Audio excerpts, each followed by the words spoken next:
kama CRDB FA Cup ni hivi. Je, vipi wakichukua kombe la kafu? Anaandika mdau mmoja wa soka kutoka hapa Tanzania, anajulikana kwa jina la Santana _CM, ambaye ameweza kuhoji kile ambacho kiliweza kutokea kwenye paredi la Simba Sport Club, ambapo waliweza kufunga baadhi ya mitaa. Mdau anadai kwamba hali imechafuka jiji la Dar es Salaam. Kile kilichoanza kama utani wa jadi na mbwembwe za soka mchana wa leo kimewachukua sura mpya ya hatari baada ya mashabiki wa miamba miwili ya soka nchini, Simba na Yanga, kuanza kurushiana mawe eneo la Jangwani. Mapema klabu ya Simba ilipanga kupitisha msafara wao wa paredi la ubingwa wa kombe la CRDB kwenye makutano ya mitaa ya Twiga na Jangwani, himaya kuu ya mabingwa wa kihistoria Yanga. Hata hatua hiyo itafsiriwa na wengi kama dokezo la makusudi la kuwatibua watani zao. Hata hivyo, mambo yalianza kuwa magumu baada ya Yanga kujaza vifusi kwenye eneo la uwanja wa Kaunda. Ngoma haikuishia hapo. Msafara wa Simba ulipowasili maeneo hayo ya Jangwani, ulikuta kundi kubwa la mashabiki wa Yanga waliokuwa wamejizatiti kuzuia msafara huo usipite kwenye himaya yao.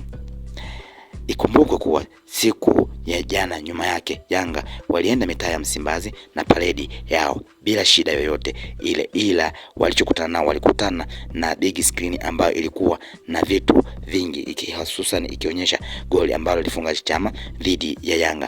Lakini mambo yameenda kombo kwa Simba licha ya kuwepo kwa vyombo vya ulinzi na usalama eneo hilo, hali iliyoshindikana kudhibiti mapema pale hasira zilipotawala na utani wa jadi kugeuka uadui wa waziwazi. Wadau wa soka ni furaha, sio vita. Ingawa dabi ya Kariakoo inajulikana kwa msisimko na ushindani wa nje na ndani ya uwanja, matukio ya namna hii yanavuka mstari wa utani wa jadi na kuhatarisha usalama wa mashabiki na mali zao.